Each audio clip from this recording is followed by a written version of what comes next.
Headless Ghosts and Titanic passengers roaming old Montreal, a man who was burned by radiation after a UFO encounter in Manitoba, Wendigo, which is a man-eating creature or evil spirit, has been spotted in the northern forests of the Atlantic coast and Great Lakes region of the United States and in Canada. I had no idea that this creature was right here in my country, the Wendigo. The Wendigo is a mythical creature that has been haunting the woods of Ontario in the very same province and forests that I've been camping at. I've never come across one, thank God for that. I don't know what I would do if I came face to face with a Wendigo. Alright, in the comment section, let me know what state or country you guys live in, and I'm gonna try to make a scary urban myths or urban legends video about the place that you live in, or let me know which places you want me to do an urban legends in. Well, how's it going, you guys? I'm your host for this one, Landon Do Not Sing, and welcome back to another most amazing top 10 video. So just letting you guys know, we have put out a crazy spicy food tier list video. It's right over here. Things get pretty insane. You guys are going to want to watch it. We had special guests on the video, guest star Michael McCrun from Before They're Famous. Make sure you guys head over to his channel, Michael McCrun. Go to all of his videos, all of his recent videos, and type it in this comment section, Landon sent me here. Go spam his videos like crazy. Also check out our tier list official channel. The video is insane, and we drop videos every Monday and every Thursday, so make sure you guys don't miss out. Alright, let's get started with this list. This is the top 10 scary Canadian myths. First up, in at number 10, we have the catty monster that has been spotted for the past 200 years. People in the coastal region of British Columbia, which is on the west coast of Canada, has been spotting this creature right here. This is what people might have been calling the Loch Ness Monster. The full name of the creature is Cataborosaurus, but it's nicknamed Catty because that's just way easier to say, and this is a folklore that has been passed down from generation to generation. Number 9, we have the ghost of CHRISTIE Mansion. The legend starts off with Robert CHRISTIE, who first came to Toronto in 1848. He was a teenager. Well, he worked in a bakery until one day he owned his own company,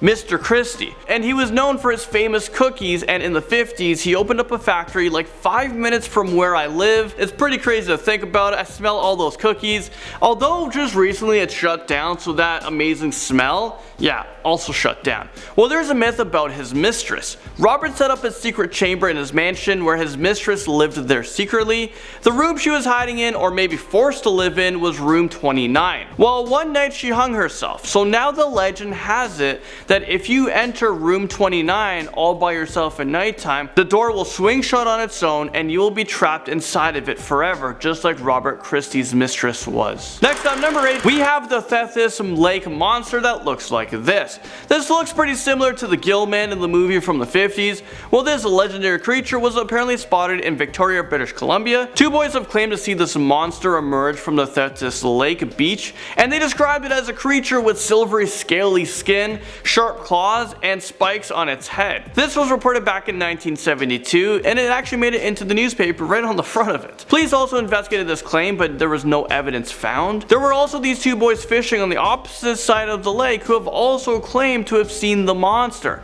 It seems like the monster has been spotted since the 70s, and somehow ever since then it's able to stay in hiding. Number 7, we have the site of the famous PEGGYS Point Lighthouse that is located in Nova Scotia, so we're talking about the east coast of Canada. This place is said to be haunted by a ghost of a woman named Margaret, who took her own life in 1800. Well, according to this local legend in Nova Scotia, Margaret was a survivor of a shipwreck that killed all of her children. During her grieving period, she would often wander the rocks at the edge of the sea. Well, one day her husband, in an attempt to cheer her up, was dancing on the rocks when she slipped and suffered a fatal head wound. It's like this woman is just really bad luck, so she decided to take her own life by jumping into the sea. Ever since then, there has been so many reports of a mysterious lady in blue who looks like she's about to jump in the sea. And when people go to try to help her out, when they get closer to her, she just disappears. Like, where does she go? So now the ghost of Margaret lives on, haunting the province. Moving right along into number 6, we have the Sasquatch, famously known as Bigfoot. I had no idea that this was actually a Canadian urban legend. Well, parts of North America, primarily Oregon, Washington, and British Columbia, well, these are the most common places Bigfoot has been spotted. Bigfoot is probably one of the most famous folklores in the world, and it's from my country. I mean, I don't know if I should be happy about that or terrified. Bigfoot are known to be these really huge ape-like creatures that are hairy and can walk like humans, and have been known to leave a really big footprints. I saw that Bigfoot walking across the screen and I thought to myself, wow, they are real. I'm not sure how Bigfoot at this point could be faked. I mean, how do so many people spot it, but yet it's still a myth today? Why can't we confirm this damn thing already? Is everyone just making up stories? Is everyone a storyteller? Stories of Bigfoot has been around since the 1800s. I mean, could this be generations and generations of lying people? Alright, the legend and myths of Nanobozo is up next on our list, and this shape-shifting trickster is at number 5. Nanobozo is also known as Nanobush. Well, Nanobush's gender is undefined and changeable. Also, the Nanobush can appear as different animals. Nanobush most often appears in the shape of a rabbit, so I might actually have 2 Nanobushes right at home, and I'm pretty sure I'm terrified when I read this. What if my rabbits can actually understand every single thing I'm saying and they're plotting something against me?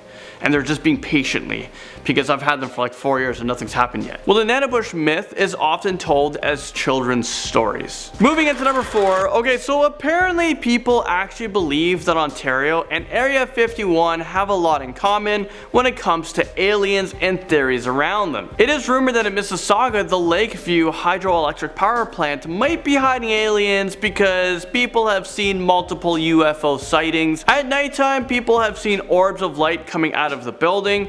I think it's just electricity, but people say otherwise. People think it might be alien invasion. Underneath the hydroelectric power plants, there are sewer lines, and that's apparently how the aliens are able to get around undetected. I guess the aliens did a bad job at that because people have reported seeing them. Let's move on to the St. Louis ghost train that has been seen floating in the air at number 3. Let me take you guys over to a tiny village of St. Louis, which is located in Saskatchewan. Try to spell that word for me. Alright, this tiny village was able to put itself on the map because they have been known for a pretty bizarre legend about an abandoned train wreck. People have often reported seeing strange floating lights moving along the train tracks during the nighttime. These sightings have gone way back to the 20s, and generations after that have also claimed to have seen these floating lights at nighttime. In the 80s, the track were actually removed, which made it impossible to see train lights because there's no train. How can a train be somewhere with no train tracks? But somehow people were still able to see a ghost train. People also claim to see a man who died during the construction of the tracks. Number 2.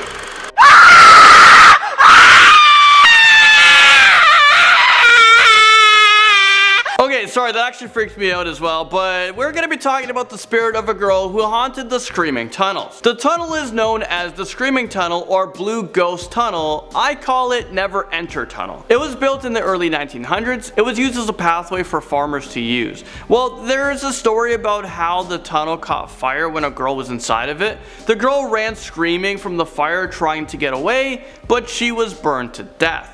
Some believe that this little girl's father might have burned her alive in the tunnels. You could still go inside of the tunnels today, but you should only go if you're brave enough. So be warned. For me, I'm not brave enough. I'm never gonna experience that tunnel. Apparently you can actually feel and hear the girl screaming in the tunnels. An abandoned railway tunnel in Niagara Falls, which has a special significance. It is the birthplace of an infamous urban legend. For decades, people have hiked through the woods to catch a glimpse of the ghosts in what locals have christened the Screaming Tunnel. I do live about an hour away from the Screaming Tunnel, but I don't think I'm ever going to enter it. What do you guys think? Should I go there? Should I bring a camera? Should I record it? I mean, I am a YouTuber. And finally, and at number 1, we have Wendigo. That has been haunting people in the woods, possibly haunting me in the woods of Ontario, in the exact same forests that I've been camping at. The Wendigo might appear as a monster with some characteristics of a human, or as a spirit who has possessed a human being and made them become monstrous. It is historically associated with murder. The Wendigo has the ability to possess human beings and turn them into cannibals, murderers, as well as cause them to have insatiable greed. Some indigenous people believe those who destroy the environment have been possessed by the Wendigo. Okay, that footage was actually from Charlotte on her other channel, Life's Biggest Questions. You guys should go check it out. I'll also link Life's Biggest Questions channel in the description down below. It's a really awesome channel. Well, that's it for me on this video. Thank you guys so much for watching, and I will see you guys all in the next most amazing top 10 video.